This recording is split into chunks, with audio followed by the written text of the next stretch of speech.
Now, from WYDC TV, this is Big Fox News at 10. Tonight, as COVID cases decline, there is continued concern for potential outbreaks at New York nursing homes. Health officials point to low vaccination rates among nursing home staff. Big Fox's Matt Kleindienst examines the numbers at some facilities in Steuben County. Good evening, Ann. Nursing staff are lagging behind resident vaccination rates at nursing homes throughout the county. At 5 facilities, the vaccination rate for staff members is below 50%. It's disappointing that some of the percentages of those who have taken it in some of the nursing homes is really quite low. Darlene Smith at the Steuben Health Department says there's a wide range of vaccination rates among nursing home staff. Some facilities have vaccinated a vast majority of their employees. However, 5 facilities have vaccination rates of less than 50%. Absolute Care 3 Rivers, Brookdale Painted Post, Hornell Gardens, Pinecrest, and Updike's Willow Ridge. Of those 5, Absolute Care and Hornell Gardens had COVID outbreaks last year. That is disappointing. It's concerning. One of the lowest percentage rates in the area is at a facility who had an extremely bad outbreak of COVID last spring. Smith says it's important to encourage nursing staff to get vaccinated, adding that having unvaccinated employees poses a risk for an outbreak. When unvaccinated individuals are around other people, the risk of transmission is high, even in a facility where masks are worn and precautions are taken. The risk remains. I reached out to all 5 facilities mentioned in the story. However, none were available for comment. Matt Kleindienst, Big Fox, WYDC in Corning. States are trying to ramp up their vaccinations ahead of a July 4th deadline set by President Biden. The White House introducing several new measures to get people their shots. Jonathan Sari has more. So far, 14 states have met President Biden's goal of administering at least one COVID-19 shot to 70% of their adult population. CDC data show about a dozen more states are on pace to meet the July 4th deadline. The White House COVID response team announcing plans to ramp up vaccinations with pop-up workplace vaccine clinics and free rides to vaccination sites. We want to give everyone in the country as many free transit options as possible. There are multiple ways to get to and from your shot for free. Public health officials say vaccine hesitancy remains a problem. More than 170 employees at a Houston, Texas hospital were reportedly suspended for not getting a COVID-19 vaccine. Employees could be fired within 2 weeks if they don't meet the requirement. At a walkout on Monday, some say they are waiting for full FDA approval. I feel that this vaccine has not been researched enough. It's unfortunate that they're willing to let us go over something like this instead of giving us more time. Meanwhile, on Thursday, FDA advisors will meet to discuss the safety of COVID-19 vaccines in children. Both Pfizer and Moderna are testing their formulas in children under 12. With results for 5 to 11-year-olds expected by September. Health experts say vaccinating children will be key to reaching herd immunity. There have been several million children in this country who have been affected by COVID and several hundred of them who have died. So kids certainly can carry the virus. They can transmit the virus. Pfizer says it will begin testing its vaccine on infants as young as 6 months within the next few weeks. In Atlanta, Jonathan Sari, Fox News. A bus crashed into the side of a townhouse in Brooklyn in New York City. It happened on Monday, but the bus has yet to be moved. Richard Giacovis reports. They stood on top of mailboxes, climbed street poles, and looked out their bedroom windows. Some wanted an even closer look. I went to work this morning and actually saw it this morning, and I was shocked that it was still there, but I think they need professionals to actually pull it out. A scene that looks like it's part of a movie set. I didn't expect it to be here still. No? No. An out-of-control MTA bus jumped a curb Monday afternoon and slammed through the front of this Brooklyn brownstone. All 16 people on board were injured, including the driver. It's a big machine, so I feel like it would take a lot of work to remove it. But with a giant bus still sitting halfway into the street, there seems to be a lot to figure out here. A construction crew pulling up Tuesday night, telling us they were here to shore up the house in order to prevent a collapse. Protect the house. The MTA, meanwhile, telling Fox 5 that they are still investigating and that they have a long list of tasks. It starts with examining the bus data recorder, looking at the footage from on the bus and also the surrounding buildings. Then they have to talk to the bus driver to find out just what happened. I kind of want to know what's going on, what happened to the bus driver. All of that speculation for now. In the meantime, all these folks can do is pull out their phones and gawk for a while. When there was a storm not so long ago, all the trees fell in the neighborhood. It took a while to remove the trees, so I'm not really surprised. The Corning City Council has a plan to temporarily close Market Street for the Rediscover Corning event. The street will be closed July 1st through the 6th and have vendors near Centerway Square. Market Street was closed last summer at the height of the pandemic, and it was so popular, residents launched a petition to close it this summer.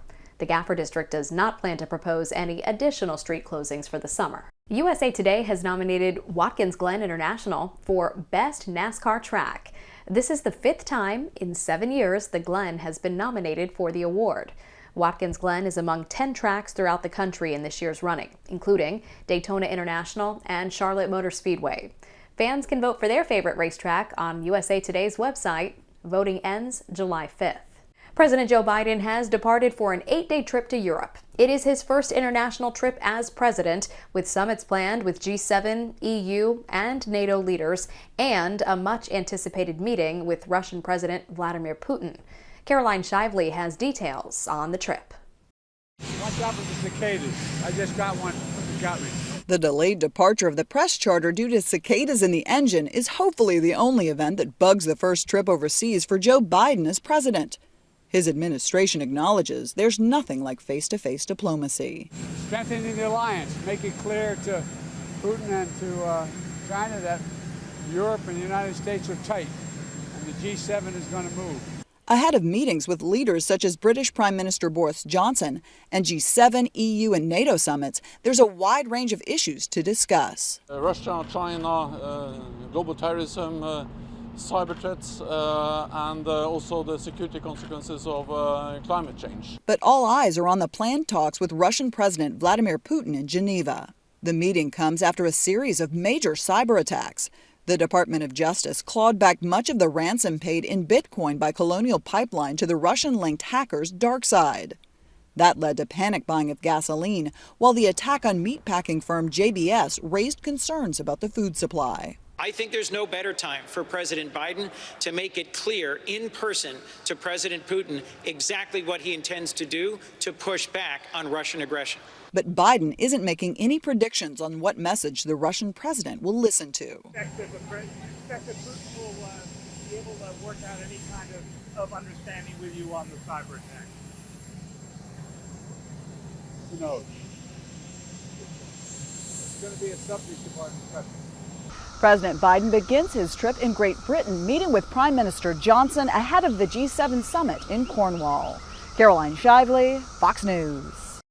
Activists and lawmakers gathering outside the Supreme Court urging the Senate to pass landmark legislation in support of voting rights.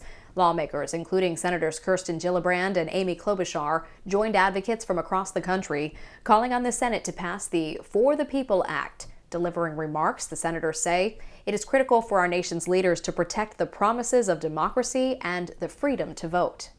In state after state, in Texas, in Georgia, Arizona, and Florida, the right to vote, the cornerstone of our democracy, is under attack.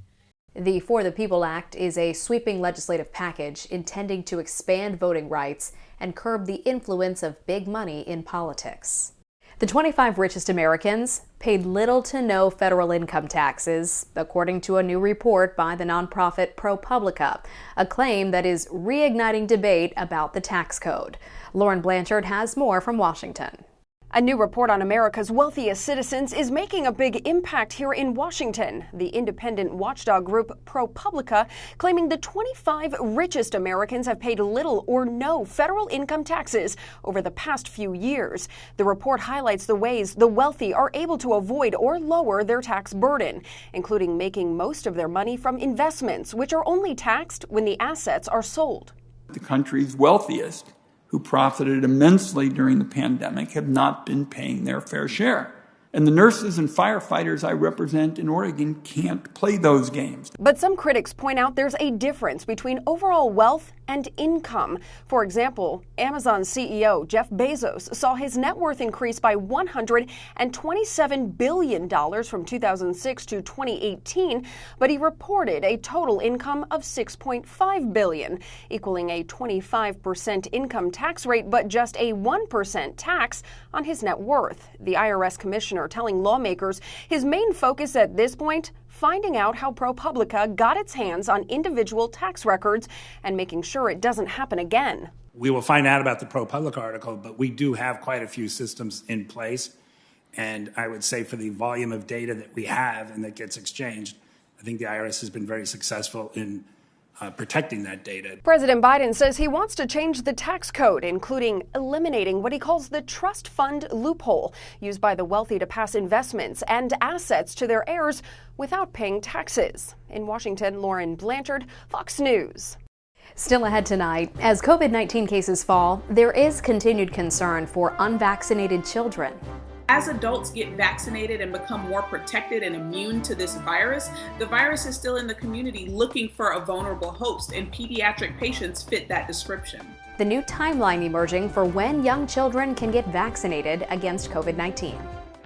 Here's your local stock market update from Big Fox.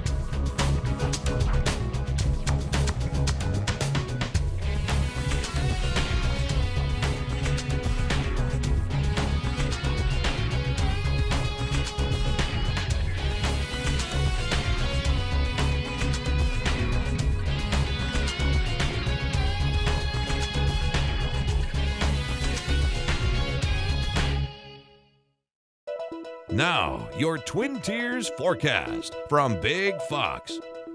Tonight's Big Fox forecast is brought to you by William Mattar. Good evening, everyone. I'm meteorologist Kim Walker with your weather update. So we have a cold front that is now stalled just to our north.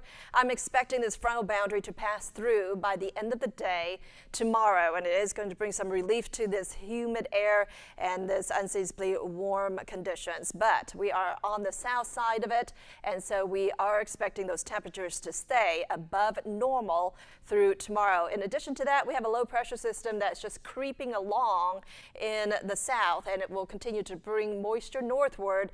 And so you can see some of the showers that are popping up down to our south. And we do have the possibility of rain for tomorrow as well.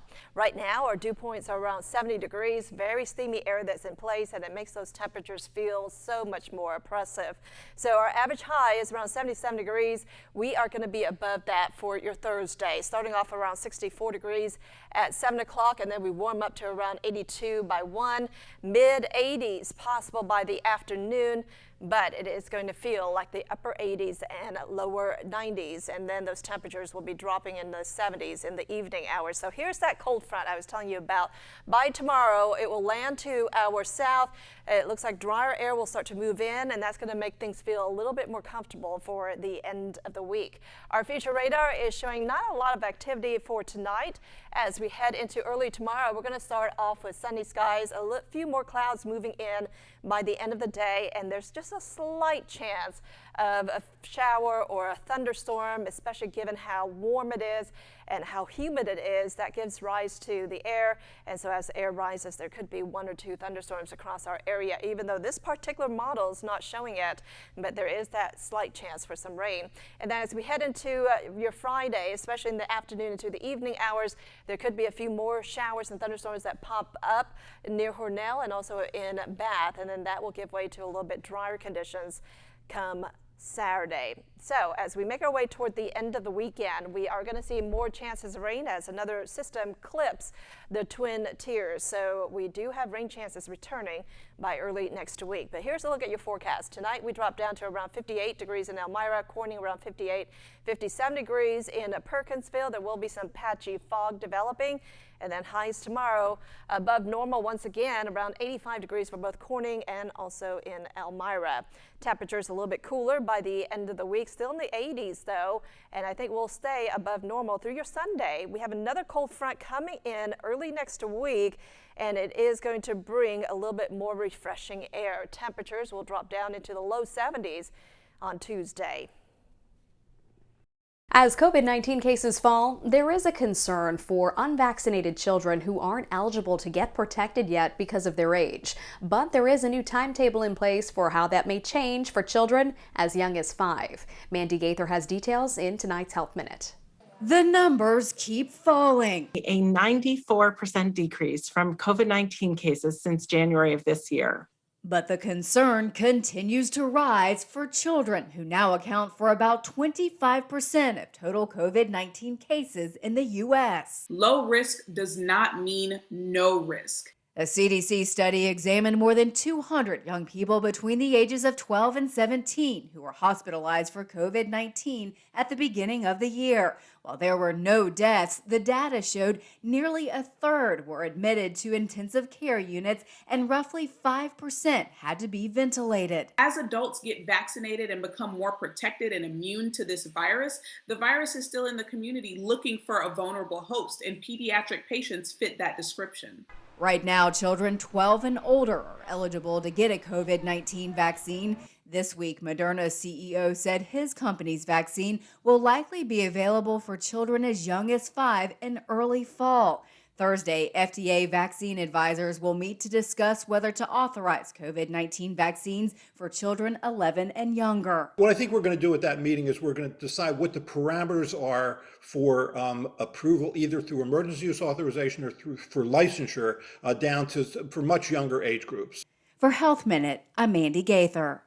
A California Highway Patrol officer recounts his split-second decisions that saved a choking baby on the side of an interstate. That rescue was caught on police camera. Rachel Kim reports. Officer Cato and I jumped out of the car, ran up as far as we could, got to the car, and found the mother holding the baby in the back seat. Dashcam video shows the moments when officers Casey Ramstead and Jed Cato responded to a 911 call about a choking baby inside a minivan. It had pulled over just past the on-ramp of the 101 southbound near Topanga Canyon Boulevard on May 28th. The partners were dispatched to the call because they were very close by and because Officer Ramstead is a licensed paramedic. The mother in the minivan told him her 6-month-old baby was choking on the skin of a cherry. And I picked him up and automatically look, listen, and feel. I was had my hand close to his face, trying to feel any airflow. I was listening to his back to hear, see if I can hear the exchange of air. Meanwhile, Officer Jed Cato was doing his part by directing vehicles getting onto the freeway. My job was to protect my partner. I know that he was going to be really focused on attending to the child and making sure that whatever life-saving measures were taken. Officer Ramstead wasn't hearing the baby breathing, so he started the Heimlich maneuver for infants. So just put him right on my arm, face down, and did 5-6 back blows. And on the 6th back blow, where I struck him right between his shoulder blades, I heard a oh, that's just pure relief.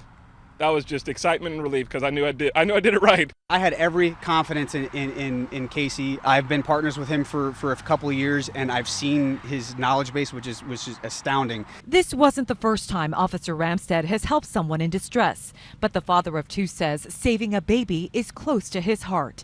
He felt the gratitude from the baby's mom when he handed him back to her. The officers waited with the family until LA City fire paramedics arrived to make sure the infant was okay. I'm blessed that I have a job where I get to go out and affect people's lives every day, and hopefully get to keep coming back and doing it more and more. A new frontier for Amazon founder Jeff Bezos. He's heading to outer space, and experts say it's a big deal for the future of space travel. Plus, he's taking a special person on board with him. Mary Maloney reports. Boldly going where no other billionaire has gone before, outer space. You see the Earth from space, it changes you. It changes your relationship with this planet, with humanity. It's one Earth. I want to go on this flight because it's a thing I've wanted to do all my life. On Monday, Jeff Bezos announcing he'll fly to space on the first crewed flight of the New Shepard. That's the rocket ship made by his company, Blue Origin. It's a little bit breathtaking.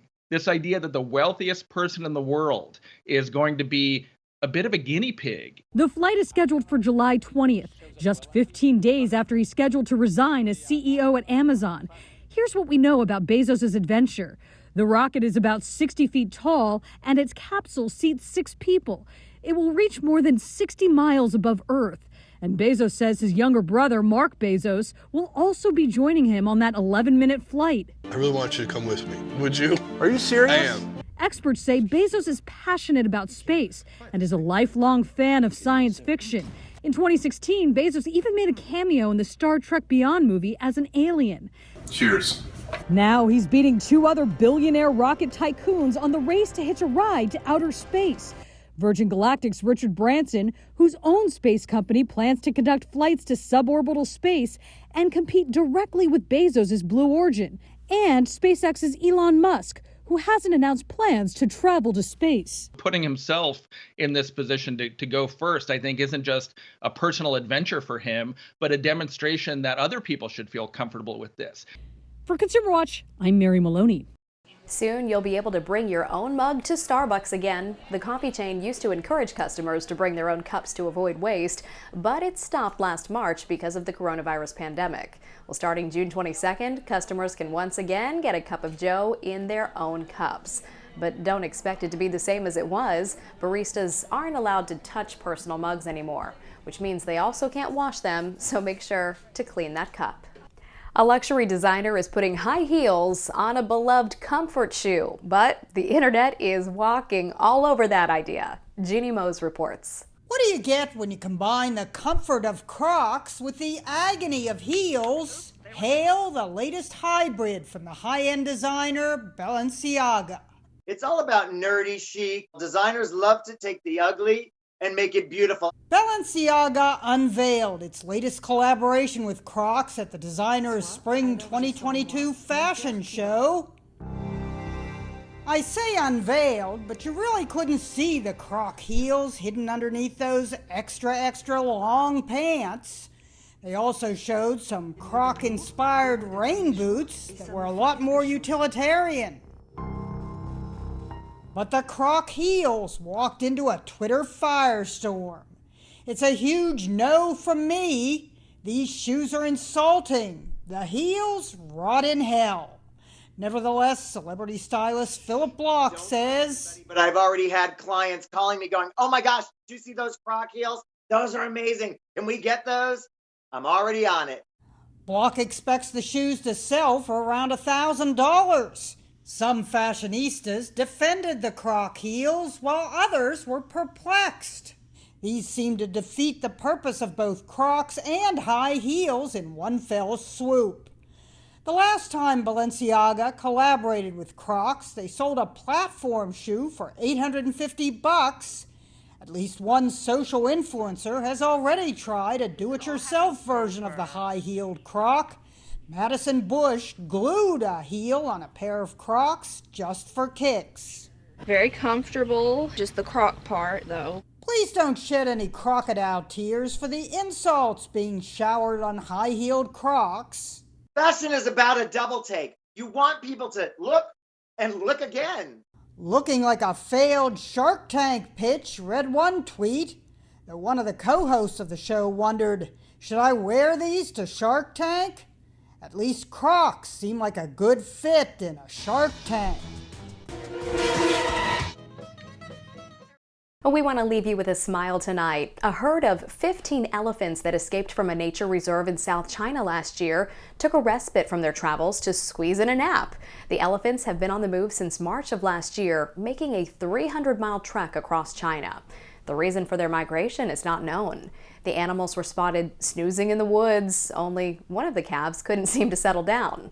Asian elephants are a protected species in China, and they sure look cute. But according to state news agencies, the herd has left a trail of destruction in their wake, trampling farmland with financial losses amounting to more than $1 million. From our whole team, thank you for joining us. We hope you have a great night.